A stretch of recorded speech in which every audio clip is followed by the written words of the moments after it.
So, meine Damen und Herren, herzlich willkommen. Ups, wo ist Kantor Goldman now?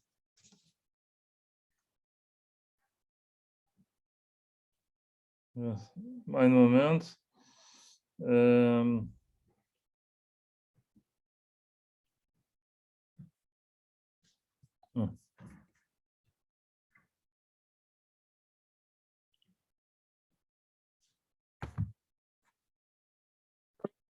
Okay, Cantor Goldman is now back. Okay, herzlich willkommen zum zweiten Tag des Pessach-Seminars. Und wir fangen heute an mit dem Kantor der Stuttgarter Gemeinde, Nathan Goldman, über das Thema an explanation of Pessach-Seder, also die Erklärungen zum Pessach-Seder. Kantor Goldman, you are on. Oh, great. You have like 52 minutes. Right, no problem. I think I might be able to do less than that, but maybe, hopefully I'll get to that 50 minutes. I don't know if I have enough to talk about, but I'll try my best. So I want to thank you, Rabbi Pushkin, and publicly to thank you for all the work you do, not just the seminar that you're doing now for all the people, but for everything that you do generally. And you were the rabbi that organized my wedding, and you organized my child's bris, and you've done a lot for my family, and my wife is your secretary, so we have a lot of good connections together. So thank you to you. Thank you very much. You're very kind. Thank you. And I think that it's good to speak about the Seder now, because we've experienced the whole thing we experienced a short while ago, so it's very fresh in our memory, and therefore it's very good to explain some of the details a bit deeper, to know, and then we can use it maybe either for next year, but it's good also, that's why I want to speak about it, because it's fresh, and because we saw all the details, what we did, it's a bit easier to know what is kaipas, what is all the rachson, all these things, what sofon is, and it's a bit easier to explain it when we know what it is, because we experienced it. So the first thing that we see in the Seder is we see everything we're going to do on the very first page. We see all the things that we're going to do in the evening. So what's the point in that? We're going to do is, why do we need to explain it? So it's connected also to life, because a good Jew has a Seder Yom. He knows what he's going to do in the morning. He knows what he's going to do in the evening. He knows what he's going to do in the afternoon. He doesn't just leave everything to chance. He's going to, the same way that the Seder maps out what we're going to do this evening, we should also try and map out a little bit our lives. We should go to shul, then we should learn a bit in the morning, and so forth. Rav Victor Miller, Zichron Livrocha, he took a nap in the afternoon for 27.5 minutes. So you see how he didn't leave anything to chance. Everything was written out, and what he did, and that's why one of the reasons. I'm sure there are many reasons, but one of the basic reasons is that's why Kadesh Orchatz Kapas Yachatz is all written at the beginning of the Seder. Now, the very first question that one might ask himself is that, why do we have 4 cups of wine? Throughout the Seder, we have 4 cups of wine. And really, we have those 4 cups of wine, they're connected to the 4 mitzvahs of the Seder. 2 of the mitzvahs are Rabbanon, rabbinical mitzvahs, and 2 of them are D'oraisa, they're from the Torah. The 2 rabbinical mitzvahs are one of them is the 4 cups of wine. One of them is the 4 cups. I just need to plug my phone in.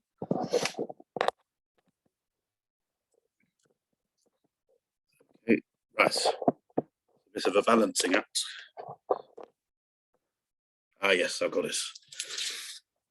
The two rabbinical ones, one is the 4 cups of wine, and the second one is the moral. That's the 2 rabbinical mitzvahs. The 2 Torah mitzvahs are the matzah and v'agato levincha. You should say the Haggadah, the Yetziah, the Exodus from Egypt to your children, and you should explain it to the children. Another reason, so that's the reason why we have 4 cups of wine connected. One of the basic reasons is because it's connecting to the 4 mitzvahs of the Seder. As I said, 2 rabbinical and 2 Torah. Another reason why there's 4 cups of wine, it's connected to the 4 ways in which the Torah explains salvation. One is v'goalti etzchem, v'otzeisi eschem. I don't really know all of them, but those are 2 of them. But there's more. There's 4 expressions of salvation in the Torah. So now, and also something that Rabbi Pushkin will like is that there are also, but it's very deep and I don't really fully understand it, but he might be able to explain it to us, is that there are 4 worlds. There's, I don't know, one is Olam Osir, and there's 4 worlds. It's very deep. I don't really know anything about it, but I'm sure Rabbi Pushkin, do you know what the names of the 4 worlds? The most supreme world is the world of Atzilut. Yeah, the world of emanation. Then we come to the Bria. Bria is the world of creation. Then Yitzhara is another type of creation, and the Asiyah is the world of making. No. Yeah, where we actually we live in the world of or the making of Asiyah. And yeah, that's so our world. Yes. There's the answer of 4 being connected to the 4 worlds is an explanation for a Baal Kabbalah and a deeper explanation why 4.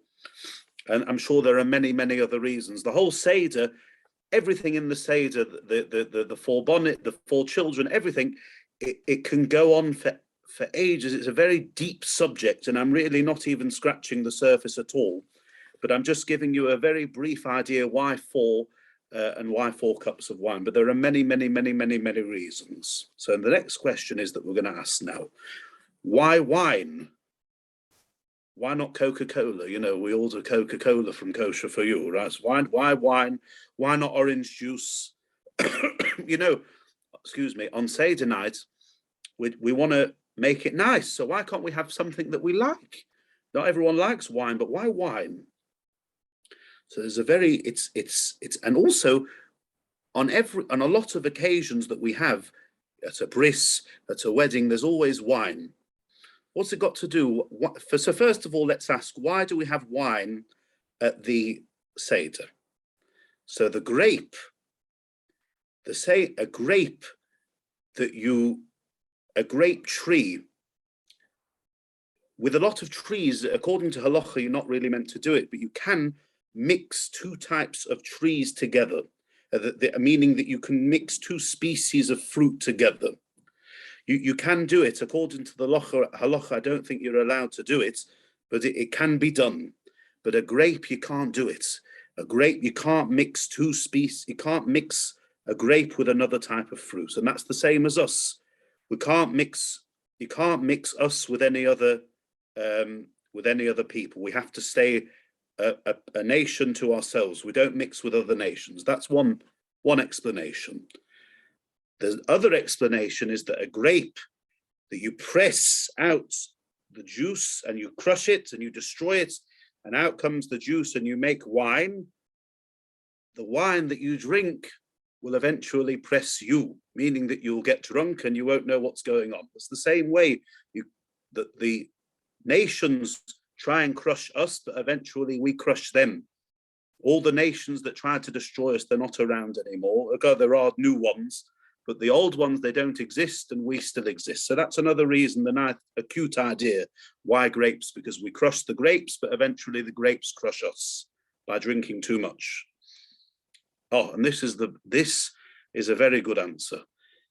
The grape cannot grow without a stick. In order to make a grape tree or branch, it needs a stick to grow, to wrap around it. And a stick is an old tree. And we cannot go forward in our lives without our old rabbis telling us how to live. We can't learn Chumash without Rashi. Rashi is not around anymore. He died over 1,000 years ago. I think, 1,000 years ago or something. We can't learn one posuk without him. And the same way that we can't grow without our old rabbis, a stick is an old tree. And we learn that from grape, that a grape needs that stick to grow. We need our old rabbonim to tell us how to live. And that's the same way that we relate to a grape. Now, another reason, which maybe doesn't fit in every way, but some say, I was speaking to you, Rabbi Pushkin, about it on the, some say that the sin of Adam that he did was on grapes, on grape juice, which not everyone agrees with, but some say it is. And therefore, to fix what he did, we need wine at most of our mitzvahs, so to fix what he did with the sin of the Eitz Hadas. And that's why we have wine at a bris. What's wine got to do with a bris? What's wine got to do with a chosin and kala? But you see that it's needed on those occasions. I think also some people have grape juice at a pigeon haben. If I've seen it, but I don't know if I don't think it's a necessity, is it? You say broch on wine, pigeon haben. Yeah, broch on wine. So therefore, you see it at a lot of the mitzvahs but that's the reason, it's to fix what Adam to do. But the main thing is, that's why we have wine, for those reasons. Now, we're going to go a bit forward to Holach Manyo. So I'm just going to read it to you. I can put it on the screen if you want. Oh yeah, it'd be great.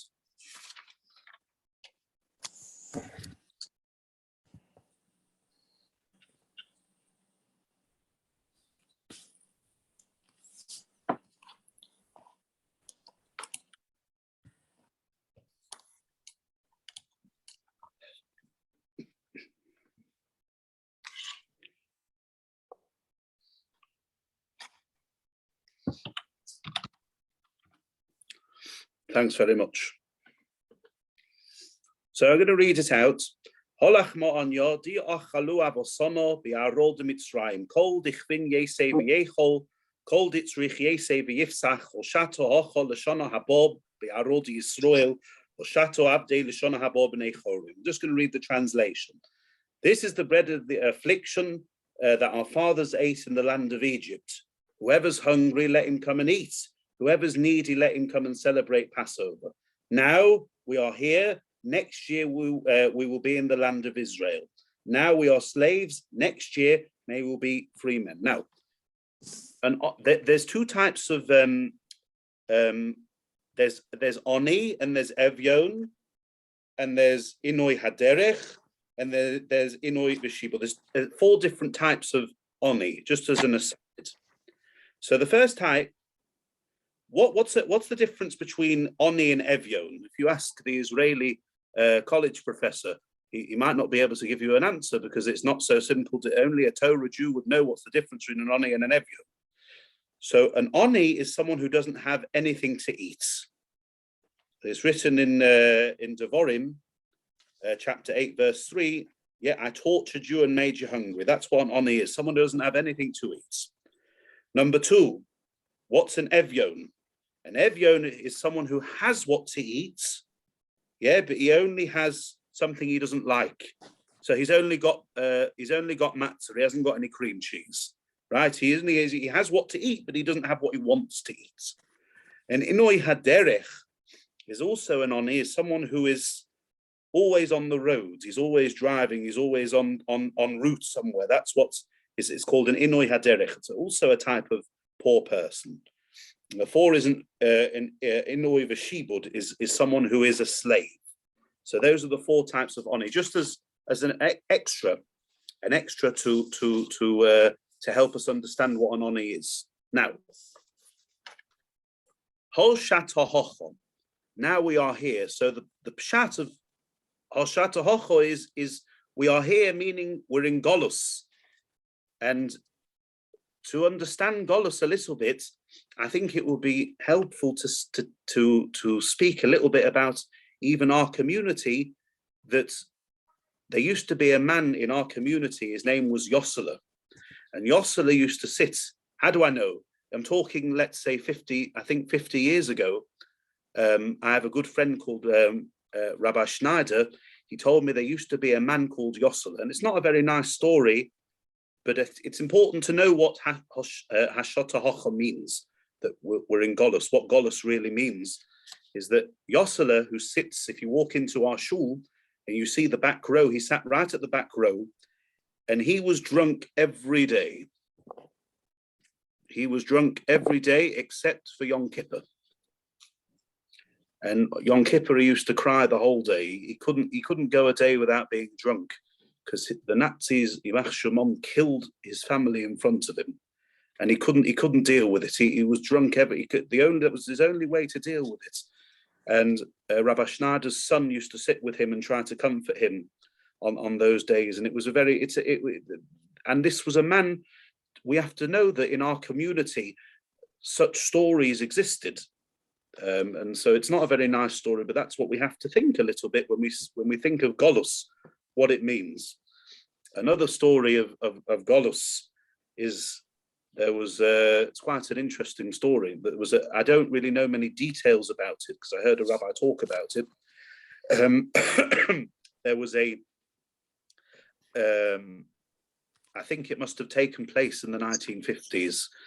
There was a man that came to visit a very big shul, and he wasn't dressed like a frum Jew, but you could see he knew he was taking 3 steps backwards and 3 steps forwards. He was doing like this when the Sefer Torah was up.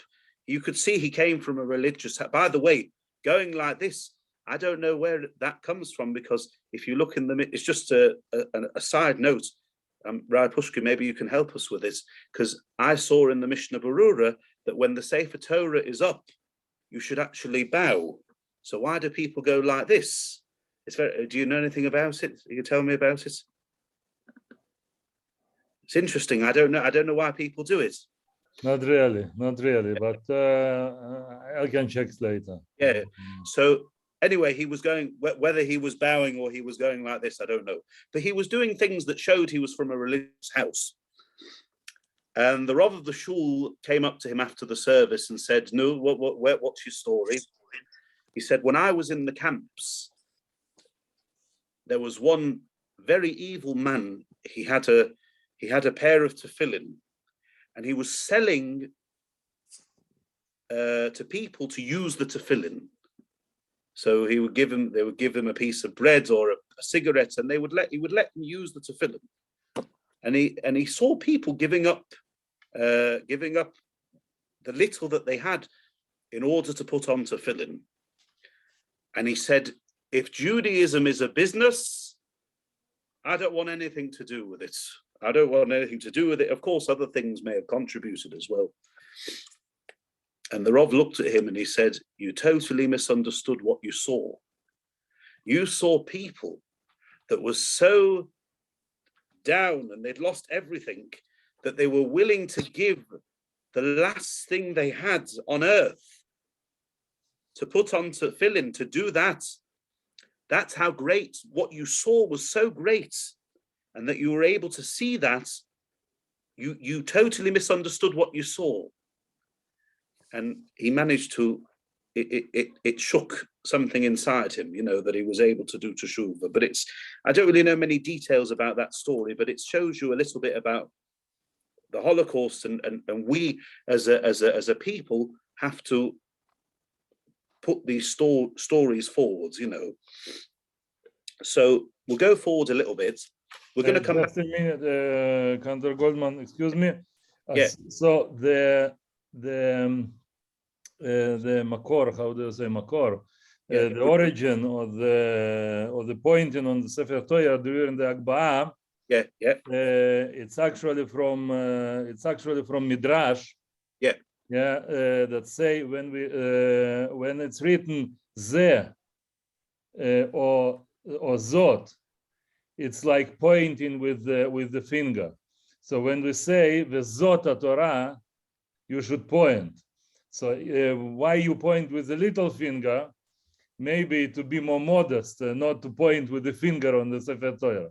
Makes sense. The Sephardim, they do it better than us because they do Hagbah before, don't they? And that makes sense because you're showing people what we're going to read. Exactly. That makes sense, I think, than to do it afterwards. But thank you very much for telling me. So, Manishtano, we're going to come back a little bit to Holachma and you're a bit soon, but we're going to go a bit further. Very interestingly, in every Haggadah, no matter how complex it is, even if it's Rav Avadia Yosef's Zichron Levrocha's Haggadah, it doesn't matter whose Haggadah it is, it says, before Manishtano, it says, Kan haben shol. Here the son asks. Why do we have to say Kan haben shol? Everyone knows that. What do you think we do? Break the middle matzah at that point? No. Kan haben shol. Why do we, in every Haggadah you'll see it? The reason is that this is the time, we go deep, this is the time to ask for a child. And you want a child, that he'll say the Manishtano. And that is a formula. It's a formula for davening, because when one wants something from Hashem, Hashem, give me money. Who am I to ask for something? Give me money so I'm able to build the mikveh in Stuttgart. Give me money that I should be able to give to poor people. Give me peace of mind that I shouldn't get angry at my wife. That's how we ask for something from Hashem. I want such and such in order to, help me learn the laning so that I will be able to make a nice service. When we ask for something, it has to be, we want to show Hashem so I can do good with it, so I can do for your sake with it. And it's the same with Manishtano. Give me a child that he'll be able to say Manishtano. You'll see in every Haggadah, Kan haben shol. So I'm sure there may be other reasons, but that's one reason. So now, why lettuce for morrow? In the Gemara in Pesachim, it says that the best type of morrow is romaine lettuce. Is that right? I think that's one of the best morrow. So one of the reasons is because lettuce, when you touch it, you'll see it's soft at the top and hard at the bottom, right? Also, another reason is that if you leave it in the ground for too long, it becomes hard. And that is exactly the same. Yeah, techilas rocho, the beginning was soft, the sof for kosher. The end was hard. That was exactly how it was for us in Egypt. The beginning, we were treated very, very well. We had our own city, nearly our own city, and we were doing very well in Egypt. And everything was good in Egypt. And that's compared to the morrow, the lettuce, that it's soft and then hard. Yeah. That's one of the reasons why lettuce is a very good thing to use for morrow. The bitter herb.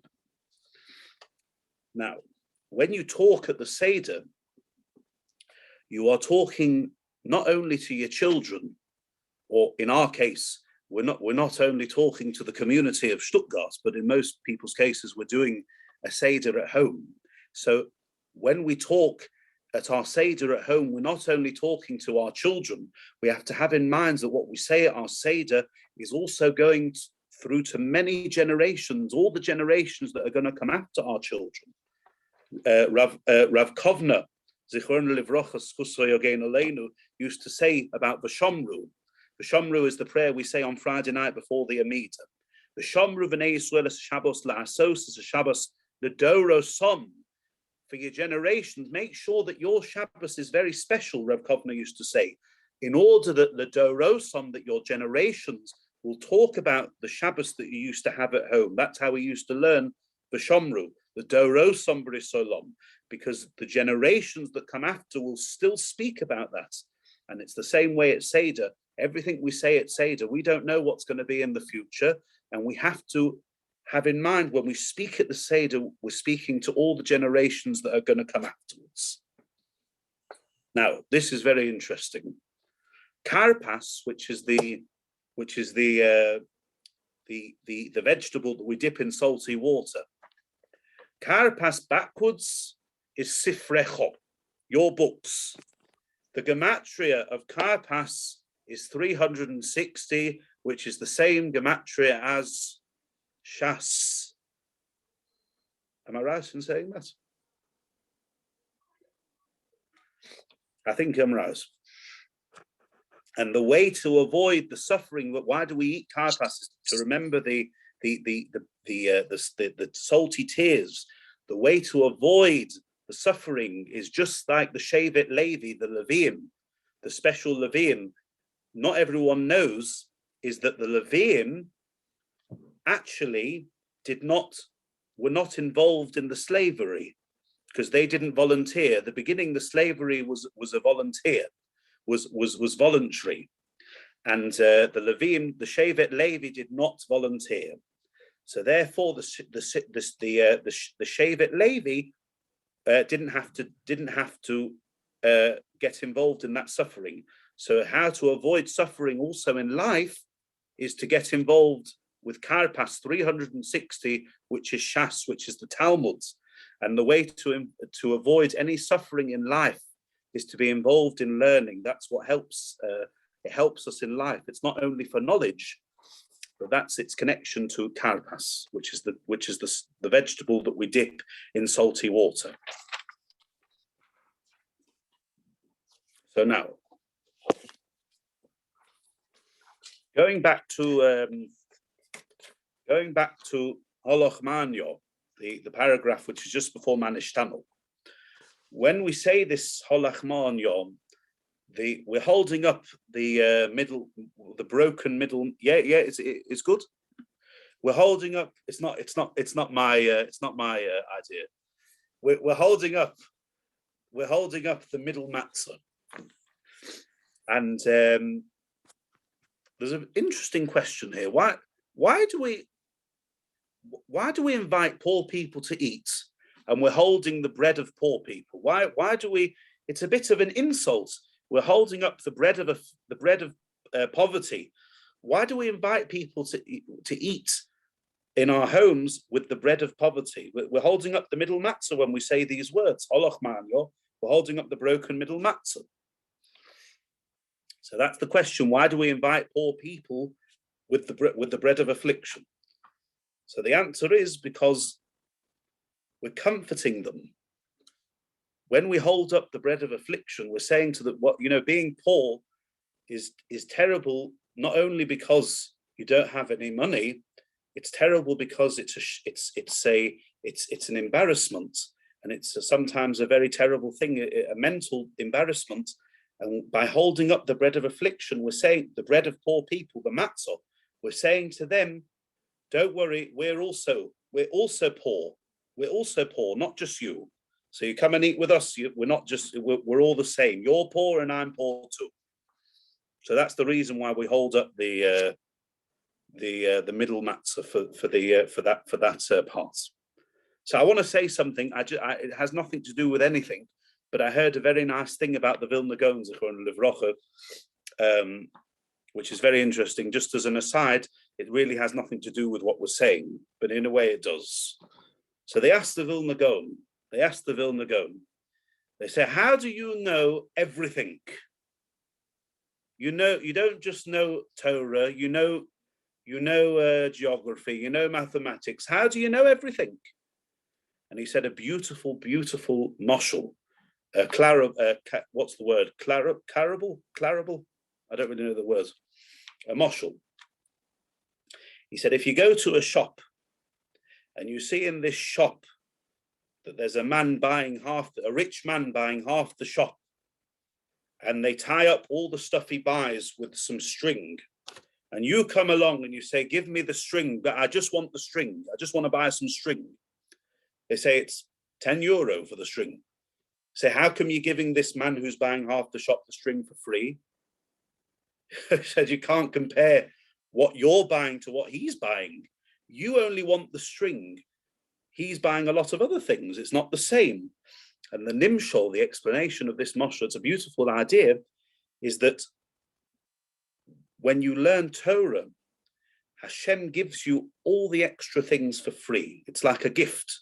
That rope, if you just want to know the mathematics and the geography, yes, it's very nice. But if you spend your life learning Torah, Hashem will give you a gift of all the extra things for nothing. And that's a very nice mashal from the Vilna Gaon. It really has nothing to do with anything that I'm saying, but it's a very nice idea. But now I'm speaking about the Vilna Gaon. I'll just say another thing about the Vilna Gaon, if I might. He said to his students that you should learn at least one Masechta, one book of the Talmud by heart. Because in those days, you never knew where you would be. You might be in the dark. They didn't have so much, it wasn't so easy to get light by then. You might, God forbid, be put into prison. You might be traveling for a long time. If you learn one Masechta, one tractate of the Talmud by heart, properly, really properly by heart, it'll help you in your life. It'll help you when you don't have a book in front of you. So on Sukkot, there's a connection also to Sukkot and Pesach, of course, but I'm not going to go into that. On Sukkot, one of his students came and said to him, so I learned the whole of tractate Sukkot. So the Vilna Gaon said, are you sure? He said, yeah, I learned the whole of tractate Sukkot. I learned the whole tractate Sukkot off by heart. It's a bit of a balancing act here. Okay. So the Vilna Gaon asked him, how many not kosher Sukkos are mentioned in tractate Sukkos? So he didn't have a clue. He said, how many kosher Sukkos are mentioned in tractate Sukkos? Didn't have a clue. And he said, very interesting. This shows that there's many secrets. He said, if you take the word sukkah and you remove the vav, you get 87. And that's how many non-kosher sukkahs are mentioned in tractate sukkahs. If you take, and if you add the vav, you get 91. And there's 91 kosher sukkos mentioned in tractate sukkos. So it's a very nice idea. That's how we can know how many non-kosher ones are mentioned and how many. It's a very amazing story, and just to know that there's so many tricks like this, to know how many there must be many ideas like that throughout the whole of the Talmud. Now we're going to go a bit further. So if we go past Manishtano, we'll see that there were 5 Chachomim sitting in Bnei Brak. Now these were very more than Chachomim. These were very they were, if I'm not mistaken, they were Tanoim, right? So these were people that could revive the dead. These were very serious guys.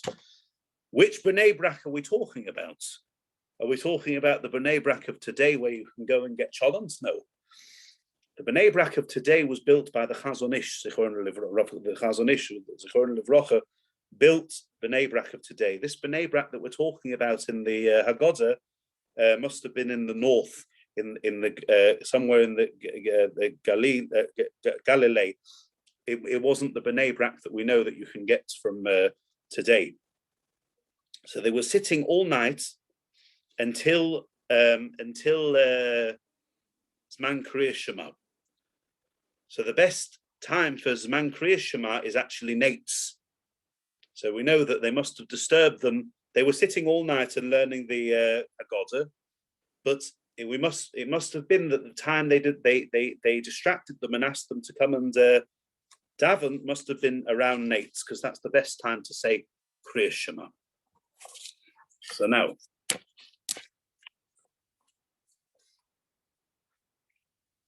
okay. So now I have we have the discussion of Rabbi Eliezer, who Rabbi Eliezer became the chief rabbi or the king when he was 18. So there's a famous, everyone knows about him, that his beard became white overnight. And this was a big miracle. Why did it become white? Obviously, it's because he was very young and he wanted to appear older. And it was also a stamp from Hashem, that Hashem made his beard white. It was to show everyone that this is the right person for the job. It's an amazing thing how he got the job and how the previous one lost the job, but that we're not going to go into that. He was given a stamp from Hashem that this is the man for that. That's why his beard became white. Now, I think Rabbi Pushkin will like this. This is very deep. So this is from the Ari HaKadosh. They say he was a reincarnation of Shmuel Hanavi. That's what the Ari says. So Chazal say that Shmuel Hanavi was as great as Moshe and Aaron combined. And he died at the age of 52. Right? He lived in the time of King Shlomo and King David. If you take 52, which is the age that Shmuel Hanavi died, and 18, which was the age Rabbi Eliezer became in charge, it makes 70.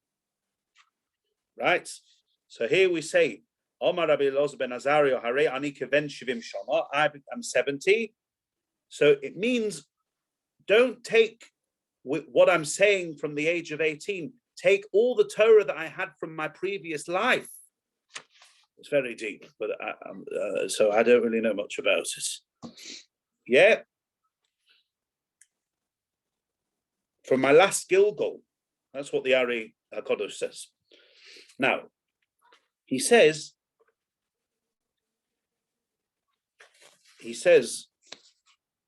below Sochisi, Rabbi Eliezer says, Hare ani keven shivim shana, below Sochisi sheteo me yitzias Mitzrayim baleilos. What does that mean? I'm 70 years old and I never had the schus, I never succeeded in having seen anyone saying about Yitzias Mitzrayim, the exodus of Egypt, at night. What does that mean? Even today we say it at night. And even I'm sure at that time people were talking about the exodus of Egypt at night. The Seder doesn't start until night. So what's it talking about that it's saying that I never saw the people talking about the exodus of Egypt at night? What's that talking about? So in those days, and in the times of Shmuel Hanavi too, Ma'ariv was optional. And one of the ways that they showed that Ma'ariv was optional was that they used to miss out the last paragraph of Kriya Shema. And the last paragraph of Kriya Shema is the one that talks about the exodus of Egypt. So if we look at it, it says, Lemantis karu ba'asisem eskol mitzvosai v'isem kedoshim le'elokechem ani Hashem elokechem asher hotzeisi eschem me'eretz Mitzrayim.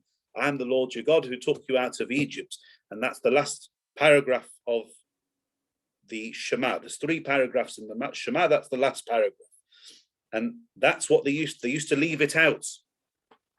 So he's saying, I never heard people say it at night. He's talking about the way that they used to do, that they used to leave out the last paragraph of Shema. That's what he's saying. I never heard Yitzias Mitzrayim Baleilos. I never heard of the Exodus of Egypt at nights. Yeah, Ad Shedrosha ben Zomar, until Ben Zomar came, and he said that we have to change it. We have to say the third paragraph. So he said, Kol Yemei Chayecho, etc.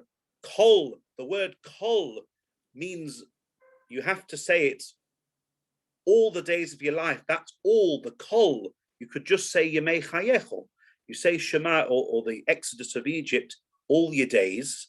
Kol Yemei Chayecho, the kol means also at nights.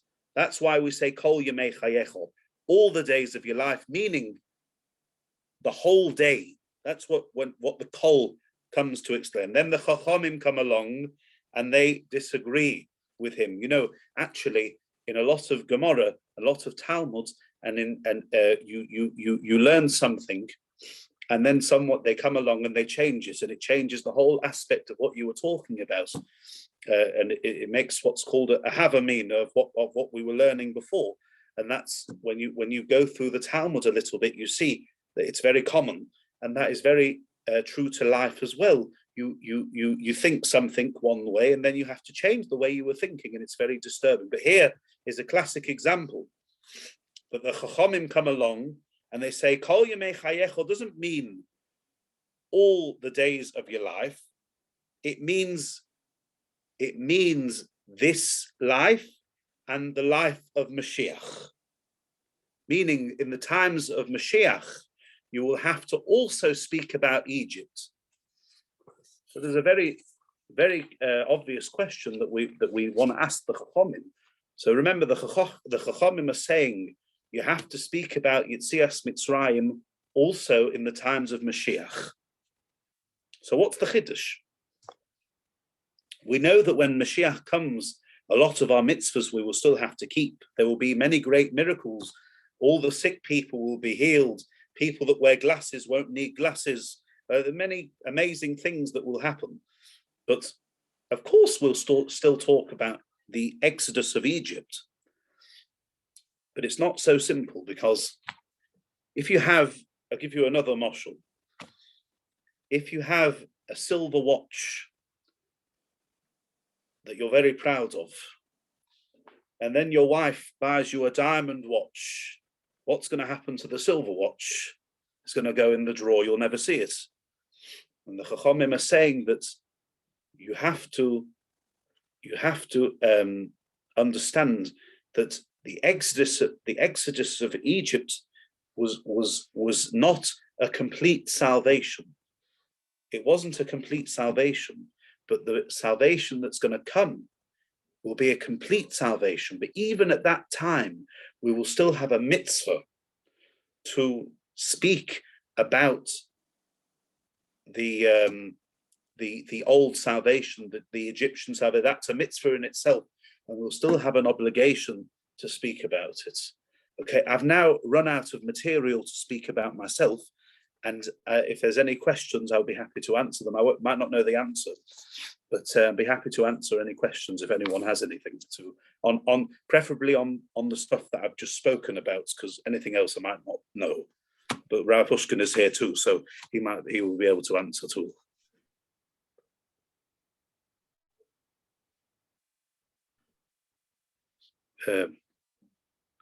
Mr. Joseph has done like, is this meaning he has a question, or he likes the share? Yeah, everything fine. Okay, if there is no questions, then I thank Cantor Goldman for an excellent shiur, and we'll make a break. Wir machen eine Pause, Viertelstunde, bis zum nächsten Shiur. Der nächste Shiur ist von Herrn Shimon Motza aus Stuttgart und Osnabrück, oder Osnabrück und Stuttgart, über das Thema: Du sollst wissen, dass es Gott gibt, Wahrheit, VS Glaube, ja, Wahrheit gegen Glaube auf in deutscher Sprache. Wenn jemand rausgeht, das ist der gleiche Link, um wieder reinzukommen. Also nochmal herzlichen Dank, Kantor Goldman, und wir